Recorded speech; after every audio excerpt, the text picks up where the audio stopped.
안녕하십니까. 바로 보는 TV 옴부즈맨 박선영입니다.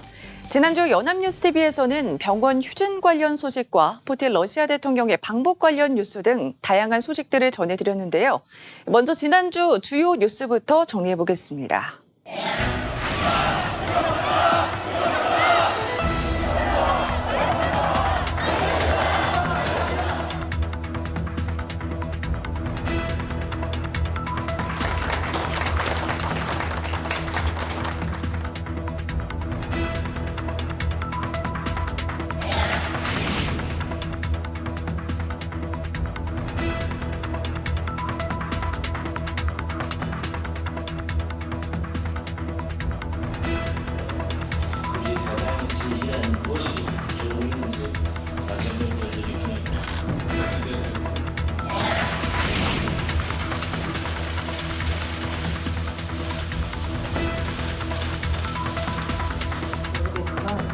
굉장히 힘든 부분 같아요. 저도 물론 항상 이사회 소집 및 의결 절차를 거쳐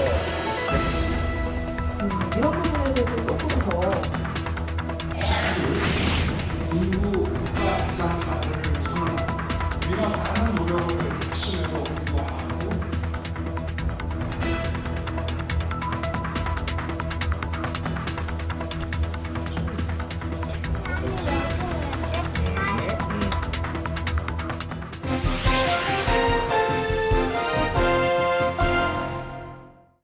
한 주간 보도 내용을 짚어보는 연합뉴스TV를 말한다. 이민주입니다. 기사의 제목은 보도되는 기사의 내용을 요약하거나 중요한 부분을 강조하여 시청자들에게 전달하는 역할을 합니다. 이제는 방송 뉴스도 온라인으로 접하는 경우가 많아 그 역할이 더욱 중요해졌습니다.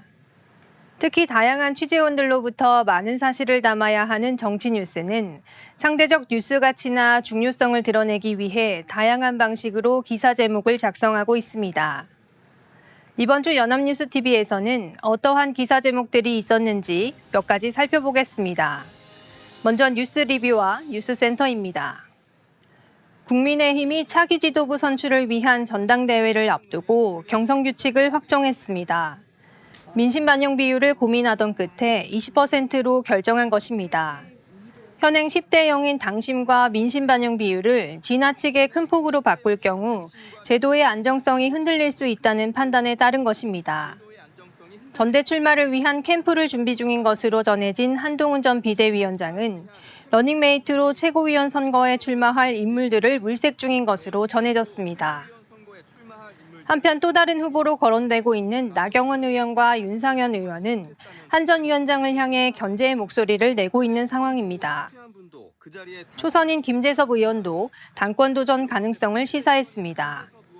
당권 주자로 거론되는 인물들이 사실상 모두 비윤이라 당대표 선거에서 80%의 비중을 차지하는 당심, 그중 친윤 성향 당원표가 어디로 향할지가 최대 관심사로 떠오르고 있습니다. 본 보도는 국민의힘 전당대회를 앞두고 당권 주자로 거론되는 인물들의 발언을 전했습니다. 보도 제목은 어대한 기류의 이딴 견제구, 김재섭 출마 저울질입니다. 주의해야 할 것은 어대한이라는 줄임말 표기입니다. 줄임말은 보도 내용을 함축적으로 전달할 수 있어 연합뉴스TV 공식 홈페이지 상에서 해당 뉴스를 시청자들에게 전달할 때 효과적인 경우도 있습니다. 그러나 해당 줄임말은 일반적으로 공공기관 명칭이나 정책명을 줄이는 등 공식적인 용어의 줄임말이 아닌 온라인상에서 소위 밈으로 쓰이던 말을 차용한 것입니다. 기사를 전하기에 앞서 앵커가 한동훈 대세론이라고 정리한 바 있는데요. 앵커 멘트처럼 간결하고도 분명하게 전달할 수 있는 용어가 존재하니 향후에는 더욱 주의를 기울여야 할 것으로 보입니다. 다음은 동일한 맥락에서 살펴볼 수 있는 뉴스센터 보도 살펴보겠습니다. 보도에 따르면 김경수 전 경남지사는 영국 출국길에 오르며 정치는 국민들에게 희망을 줘야 하고 갈등의 조정자가 되어야 한다며 정치인 한 사람으로 깊이 성찰해야 하는 부분이 있다고 생각한다고 말했습니다. 친문적자로 불리는 김 전 지사는 일각에서 제기되는 역할론과 관련해선 귀국 이후 말씀을 드려야 하지 않겠냐며 말을 아꼈습니다. 영국 유학 중인 김 전 지사는 지난달 노무현 전 대통령의 추도식 참석차 잠시 귀국했으며 앞으로 독일에 머물다 연말쯤 귀국할 예정입니다. 본 보도의 제목은 친문적자 김경수 다시 출국, 정치는 국민의 희망조야입니다. 이번 보도의 제목 역시 앞서 지적한 것과 같이 공식적인 용어라기보다는 정치권에서 사용되는 단어입니다. 김경수 전 경남지사가 출국길에 했던 발언이 단신이지만 뉴스 가치를 띠고 보도된 배경이 바로 그가 친문재인 전 대통령 인물이기 때문일 것입니다. 따라서 해당 용어가 이러한 배경을 한 단어로 보여줄 수 있는 것임에는 분명하나 빈번한 사용은 되도록 자제해야 할 것이라고 생각합니다. 다음은 직접 인용 표기를 사용한 뉴스센터 보도 살펴보겠습니다. 보도는 더불어민주당 이주명 대표가 쌍방울 대북 송금 의혹과 관련해 기소된 것을 놓고 벌어진 정치권 공방을 전했습니다. 이재명 대표는 민주당 최고위 회의에서 북한에 현금을 주면 유엔 제재 위반이라는 것을 모르는 사람이 있냐면서 검찰이 상식에 어긋난 주장을 하고 있다고 비판했습니다. 반면 국민의힘 추경호 원내대표는 이 대표를 향해 대북 송금 재판까지 추가돼 정상적인 판단력을 잃은 것 같다면서 민주당이 사법부를 무력화시키고 있다고 했습니다. 본 보도의 제목은 검찰 주장 상식에 어긋, 방탄위의 사법부 무력화로 민주당과 국민의힘의 주요 발언을 요약했는데요. 주의하여 살펴볼 부분은 국민의힘 추경호 원내대표의 의견을 요약한 부분입니다. 보도에서 인용된 추경호 원내대표의 발언에는 방탄이라는 용어가 없기 때문입니다.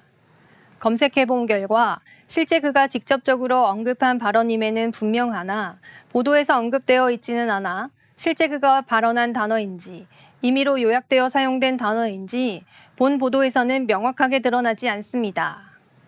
본 보도의 제목은 보도되는 동안 자료 화면 아래 자막으로도 노출되고 있어 더욱 주의가 필요합니다. 본격적인 여름이 시작되기도 전인데요. 벌써 한낮 기온이 연일 최고치를 기록하고 있습니다. 이에 따라 에어컨 가동도 늘고 있습니다. 관련하여 주의해야 할 부분을 전달한 뉴스투나잇 보도 살펴보겠습니다. 기자는 친환경 냉매를 사용한 에어컨 화재 재현 실험 현장에서 발생할 수 있는 위험성에 대해 전했습니다. 실험은 에어컨이나 냉장고에 들어가는 친환경 냉매를 누출시키고 불꽃 방전을 일으켜 보았고 금세 냉매에 불이 붙는 모습을 볼 수 있었습니다. 또 다른 실험으로 에어컨 실외기 옆에 쌓인 쓰레기 더미에 불이 붙는 상황을 재현하였고 이번에도 역시 배관에서 친환경 냉매가 새어나오자 크게 불길이 번지는 모습을 확인할 수 있었습니다. 보도에 따르면 기존 냉매와 달리 친환경 냉매는 가연성으로 불이 붙는 물질입니다. 지구온난화 물질 사용을 줄이기 위해 수소 불화탄소 감축을 이행하는 키갈리 개정서 채택으로 우리나라는 올해부터 기존에 쓰던 냉매를 감축해야 합니다. 이 때문에 친환경 냉매가 들어간 제품이 나오고 있지만 가연성 가스라는 점이 많이 알려져 있진 않습니다. 지난해 에어컨 실외기 화재 발생 건수는 290여 건으로 친환경 냉매가 들어간 제품은 불이 더 번질 수 있어 화재 예방에 더 주의를 기울여야 합니다. 에어컨 설치 시 전선 방식이나 실외기 주변 정리, 냉매를 충전할 때에는 환기 등에 주의해야 합니다. 본 보도는 직접 실험 현장을 가장 먼저 보여줌으로써 보도가 전하고자 하는 위험을 시청각 측면에서 효과적으로 전달했습니다. 친환경 냉매 사용 증가의 배경과 필요성을 전하는 한편 가장 큰 위험성인 화재 발생에 대해 중요하게 보도하였습니다. 보도에서 지적하였듯 현재 가장 큰 문제는 가연성 가스라는 것이 많이 알려져 있지 않다는 점입니다. 소비자가 예방해야 할 부분도 잘 정리했는데요. 향후에는 제도적으로 뒷받침되어야 할 부분도 정리한다면 더욱 도움이 되는 보도가 될 것으로 생각합니다. 다음은 노인학대 예방의 날을 맞아 노인학대에 대해 보도한 뉴스17 살펴보겠습니다. 보도는 본격적인 초고령화 사회의 노인학대를 예방하자는 취지로 제정된 법정기념일인 노인학대 예방의 날을 맞아 노인학대와 관련하여 전했습니다. 먼저 한 가정집의 실제 CCTV의 화면을 통해 약을 먹지 않는다는 이유로 80대 치매 노인을 학대한 요양보호사의 모습을 보여주었습니다. 학대는 이러한 신체적 학대뿐 아니라 정서적 학대, 경제적 학대, 방임 등 여러 유형의 노인 학대가 매년 수만 건씩 발생합니다. 심지어 학대 건수가 매년 늘어나는 추세라고 전했습니다. 더 큰 문제는 드러나지 않는 학대로 지난해 전국에서 접수된 노인 학대 신고의 약 70%는 가족이었습니다. 학대 신고 셋 중 하나는 배우자, 또 셋 중 하나는 자녀였습니다. 차마 가족을 신고하지 못하는 경우가 많아 실제 학대는 수치로 드러난 것보다 훨씬 많을 것으로 추정됩니다. 정부는 노인에 대한 사회적 돌봄을 강화하는 한편 경찰과 협력해 이번 한 달간 노인 학대 예방과 근절을 위한 집중 추진 기간을 운영할 방침입니다. 노인 학대 예방의 날을 맞아 매우 시의성 있는 보도였습니다. 다양한 유형의 학대가 발생하고 있고 매년 학대 건수가 늘어나는 추세라는 점, 그보다 드러나지 않은 가족의 학대가 문제라는 점들을 지적하며 사회적 관심이 필요함을 강조했습니다. 다만 이처럼 전달력을 높이기 위해 인용한 CCTV 화면 사용에 조금 더 신중할 필요가 있어 보입니다. 모자이크 처리가 되었다고는 하나 폭력적인 모습이 그대로 드러났고 더욱이 머리채가 잡힌 채 등 폭력을 구체적으로 묘사하기까지 했는데요. 이는 2차 가해 혹은 사생활 침해 우려가 있어 사용에 더욱 신중할 필요가 있습니다.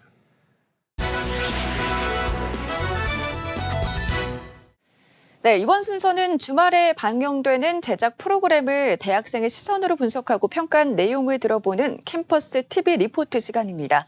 이번 주에는 건국대학교 강지우 학생 나와 있습니다. 안녕하십니까? 안녕하세요. 네, 지난주 어떤 프로그램을 모니터링했습니까? 네, 저는 매주 일요일에 방송되는 연합뉴스 TV 스페셜을 모니터링했습니다. 지난 방송에서는 발달장애인과 그 가족들의 삶, 그리고 현재 시행되고 있는 공공정책의 문제점을 살펴보고 개선 방향을 진단해보았습니다. 자세한 모니터링 내용 지금부터 함께 보시죠.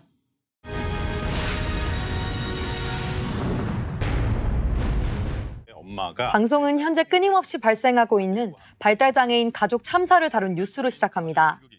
의지할 수 있는 사회적 지원이 부족하기에 책임을 져야 하는 기관과 제한이 없는 돌봄을 해야 하는 가족들은 상당히 큰 무력감과 지침을 느낍니다. 경기도청 앞에는 작은 분향소가 마련되어 있는데요. 지난달 7일 지적장애를 가진 일가족 3명이 숨진 채 발견되었습니다. 아버지가 세상을 떠난 후 상대적으로 장애가 심하지 않은 아들이 가족을 돌보았지만 경제적 어려움과 돌봄 부담 등 여러 고통이 가중되었던 것으로 보이는데요. 장애인 단체는 이를 사회적 죽음으로 규정하고 전국 시도에 추모 분향소를 마련했습니다.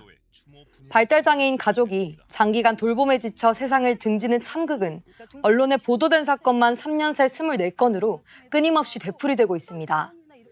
본인보다 덩치가 큰 발달장애인 아들을 둔 75세 권유상 씨는 아들을 매일 주간보호센터에 데려다 주는데요. 허리 수술을 받은 유상 씨에게 아들을 데리고 하루 2번씩 먼 길을 왕복하는 것은 쉬운 일이 아닙니다. 장애인 실태조사에 따르면 일상생활에서 장애인의 주된 지원자는 유상 씨처럼 가족 구성원인 경우가 압도적으로 많은데요. 개인마다 모두 다른 특성을 보이는 발달장애의 경우 보호자가 느끼는 돌봄 부담은 다른 장애에 비해 크고 폭력성이 있거나 의사소통이 어려운 최중증 발달장애인을 돌보는 경우 어려움은 가중됩니다. 올해 28살인 최중증 발달장애인 진호 씨는 심한 자해 행동으로 시력까지 잃었는데요. 시력을 잃은 후 불안 증세는 더욱 심해졌고 매일 똑같은 일과를 강박적으로 반복하지 않으면 자해를 하거나 소리를 지르기에 부모는 쉴 틈이 없습니다. 최중증 발달장애인의 경우 복지시설을 이용하기도 활동 지원사를 구하기도 어려워 학부모들이 협동조합을 만들어 주간 보호센터를 운영하고 있는데요. 이마저도 평일에만 운영되기 때문에 주말에는 돌봄의 책임이 모두 가족에게 지워집니다. 최중증 발달장애인 보호자 1,500명을 대상으로 조사한 결과 대부분이 끝이 보이지 않은 돌봄으로 우울감을 호소하고 있었고 그중 41%는 심한 수준으로 나타났는데요. 발달장애처럼 장기간 돌봄이 필요한 가족을 24시간 돌보게 되면 경제활동이나 사회생활이 어려워지기에 이는 결국 가정 붕괴라는 비극으로 이어집니다. 발달장애인 돌봄에 국가의 역할이 필요하다는 인식과 논의가 이루어진 것은 그리 오래되지 않았는데요.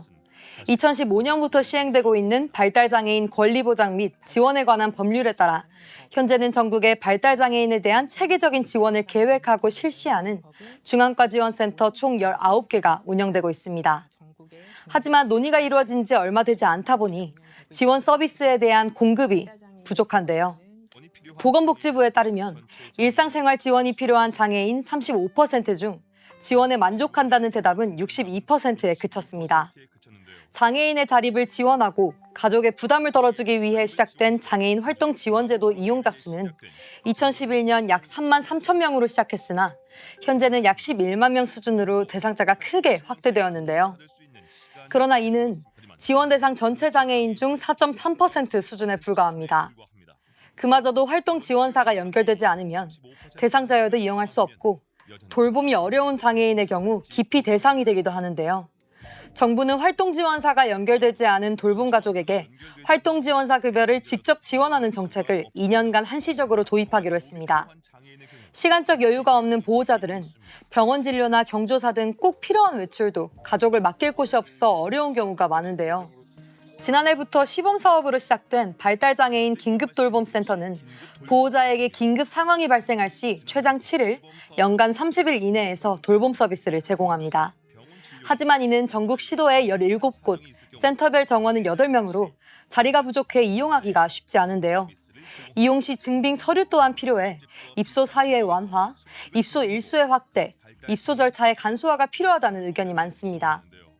앞서 진호 씨처럼 복지 사각지대에 놓인 최중증 발달장애인을 위한 통합 돌봄 서비스도 이달부터 시행되었는데요. 개인 특성에 맞춘 돌봄 서비스를 올해는 총 2,340명에게 제공하는 것이 목표입니다. 문제는 역시 예산 부족으로 공급이 부족해 장애인 가족이 지원 정책을 체감하지 못한다는 것입니다. 장애인에 대한 한국 복지 지출 비율은 GDP 대비 0.71%로 이는 OECD 평균인 1.98%에 한참 못 미치는 최하위 수준인데요. 이를 위해 시각장애인 서미화 의원은 22대 국회 1호 법안으로 장애인 이동권 법안을 발의했습니다. 서미화 의원은 장애인에게 대한민국 국민으로서 차별받지 않을 권리가 있기에 교육, 이동, 고용 등 다양한 영역에서 장애인을 위한 전폭적인 예산 확대가 필요하다고 말하는데요. 돌봄 지원뿐 아니라 사회적 역할을 수행할 수 있도록 하는 자립 지원도 필요하다는 것입니다.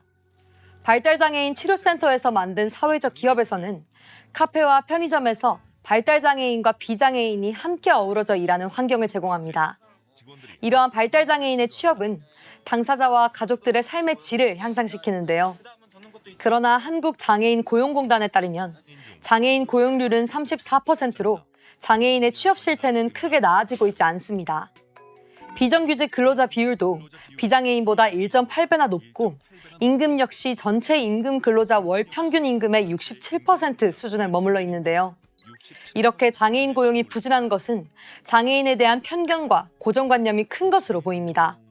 정책을 만들고 시행하는 것은 국가의 역할이지만 발달장애인과 그 가족이 사회적으로 고립되지 않고 함께 살아갈 수 있도록 하는 것이 우리 모두의 역할인데요. 사회 구성원 각자가 장애인에 대한 마음과 태도, 자세를 바꾸는 것이 중요하다는 이야기를 끝으로 방송은 마무리됩니다. 네, 모니터링한 내용 잘 봤습니다. 지학생은 이번에 연합뉴스TV 스페셜을 보면서 어떤 점이 가장 인상이 깊었습니까? 네, 저는 장애인에 대한 지원 정책이 부족하다는 것은 알고 있었지만 정작 그들이 겪는 고통에 대해선 이번 방송을 통해 알게 되었습니다. 마지막에 교수님께서 하신 사회 구성원 각자가 장애인을 향해 가지는 마음과 태도, 자세가 가장 중요하지만 또 가장 쉽게 바꿀 수 있다는 말씀이 가장 인상 깊었는데요. 장애인과 비장애인 구분 없이 모두가 동등한 권리를 누리고 함께 어울려 살아가는 사회가 되기 위해 저부터 관심을 갖고 노력해야겠다고 다짐했습니다. 네, 수고 많았습니다. 지금까지 건국대학교 강지우 학생과 함께했습니다. 고맙습니다.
아침 분주한 출근길에 지하철과 버스 안에서 동시에 경보음이 울렸습니다. 많은 분들이 휴대폰으로 지진 소식을 접하며 놀라셨죠. 흔들림을 직접 느낀 지역 주민들은 전쟁이 난 줄 알았다라고 하실 정도로 강한 지진이었습니다. 네, 오늘 TV와 비평에서 관련 내용 알아보겠습니다. 서강대학교 임종섭 교수 자리하셨습니다. 어서 오십시오. 네, 반갑습니다. 예, 안녕하십니까. 지난 12일이었습니다. 예. 전북 부안에서 규모 4.8의 지진이 발생을 했습니다. 아무래도 올해 우리나라에서 가장 큰 지진이었기 때문에 언론에서도 속보로 다뤘었거든요. 우선은 지진 발생 당시 현장이나 분위기 등에 대해서 언론에서는 어떻게 보도를 했습니까? 예, 전북 부안에서 규모 4.8의 지진이 발생하자 언론은 피해 상황에 초점을 맞춰 보도했습니다. 뉴스통신사의 연합뉴스는 속보로 6월 12일 오전 8시 26분 49초에 전북 부안군 행안면에서 올해 최대 규모인 4.8의 지진이 발생했다고 전했습니다. 연합뉴스는 이 지진으로 수도권, 충청, 영남도 흔들림이 일어나면서 전국에서 198건의 흔들림 신고가 들어왔다고 보도했습니다. 연합뉴스는 이번 지진은 육지에서 발생한 지진 중에 포항 지진에 이어 6년 만에 처음이며 지진이 별로 일어나지 않는 호남 지역에서 일어난 강진이라는 점에 주목했습니다.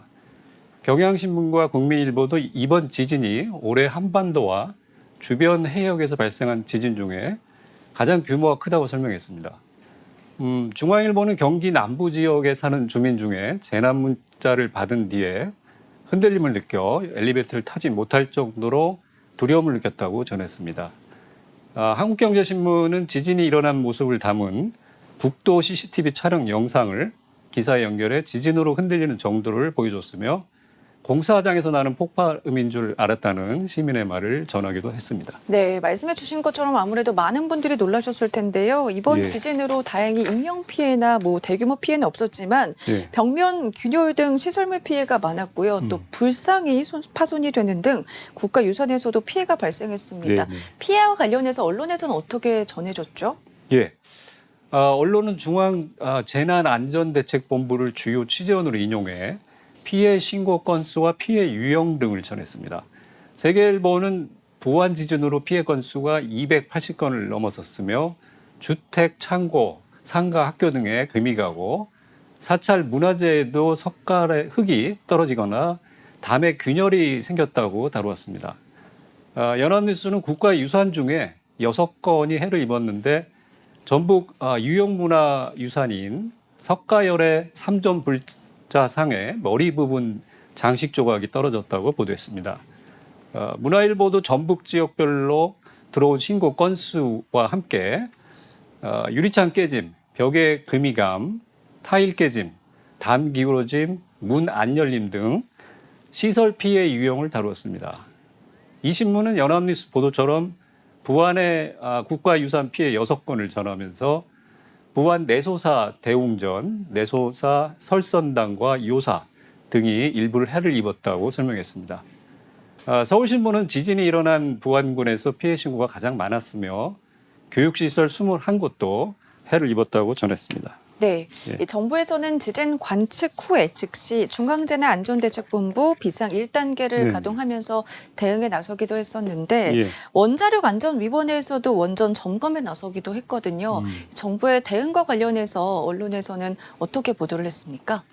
예, 지금 말씀하신 것처럼 전주 MBC는 지진이 일어난 뒤에 행정안전부가 중앙재난안전대책본부 대응 비상 1단계를 가동했다고 전했습니다. 이는 피해 상황을 파악하고 관련 대응을 하기 위한 것이며 지진 위기 경보 중에 경계 단계가 발령됐다고 이 방송사는 보도했습니다. 이 위기 경보는 관심, 주의, 경계, 심각 순으로 발령된다고 합니다. 언론은 부안 지진으로 해를 입은 시설물이 위험한지를 평가한 결과 붕괴 우려가 있는 시설물은 없다는 정부 발표를 주요 기사로 다뤘습니다. 뉴시스는 사용은 가능하나 주의나 관찰이 필요하거나 추가 점검이 필요한 건축물이 36개라고 설명했습니다.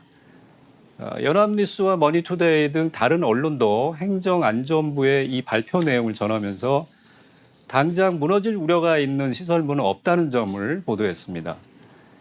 KBS는 전남 영광군에 있는 한빛 원전을 점검한 산업통상자원부의 대응을 다루었습니다. 다만 이 보도는 산자부의 점검 자체를 전할 뿐 점검 결과의 의미를 설명하지는 않았습니다. 같은 내용을 다룬 연합뉴스는 기사에서는 이 점검으로 지진 계측값을 확인한 결과 부안 지진이 영광군 한빛 원전에 영향을 미치지는 않았다는 점이 나옵니다.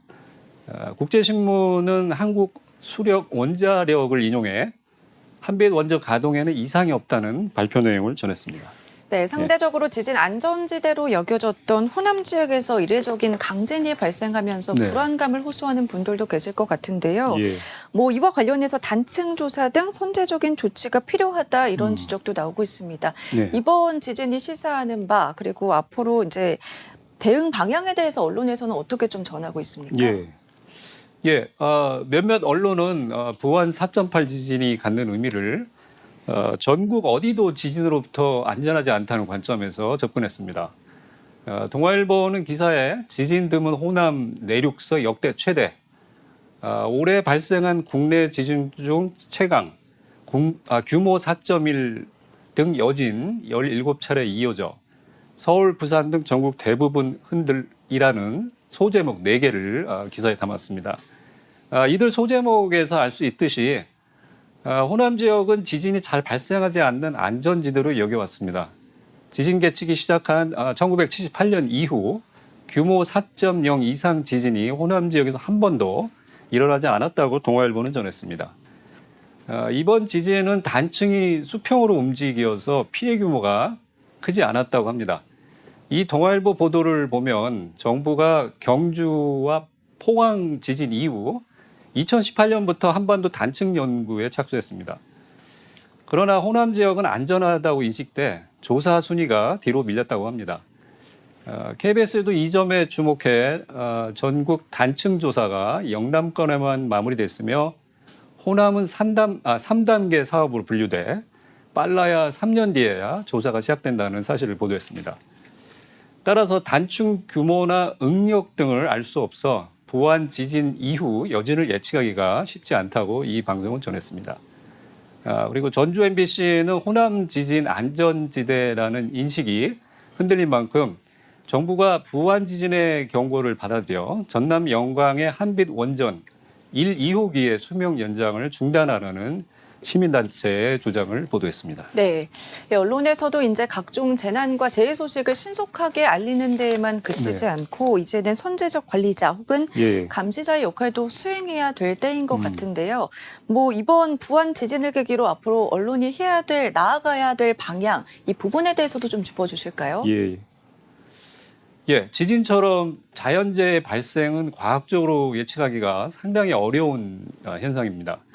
확률로 몇 % 가능성이 있다고 할 수 있으나 언제 정확히 일어날지는 아무도 모르는 일이기 때문이죠. 그렇다고 자연재해가 일어날 때까지 기다리는 수동적 자세도 도움이 안 될 것입니다. 언론은 중요한 의제를 발굴해 가장 먼저 전달하는 역할을 하는 만큼 지진 가능성과 관련한 단층 검사 등 정부가 해야 할 역할을 비판적으로 감시하는 것이 필요합니다. 이를 위해서는 이번 부안 지진 이후에 드러난 것처럼 호남 지역의 단층 조사 시기가 뒤로 밀린 이유와 이것이 갖는 문제점 등을 기획기사로 지속적으로 보도하는 자세가 중요할 것입니다. 주요 언론사들이 이런 시도에 적극 나서기를 기대합니다. 네, 말씀 고맙습니다. 지금까지 서강대학교 임종섭 교수였습니다. 고맙습니다. 네, 감사합니다. 네, 옴부즈맨 제작진은 시청자 여러분의 다양하고 소중한 의견을 기다립니다. 방송을 보고 느낀 소감을 연합뉴스TV 홈페이지 시청자 게시판이나 SNS로 보내주시기 바랍니다. 네, 저희는 다음 주에 다시 찾아뵙겠습니다. 시청자 여러분 고맙습니다.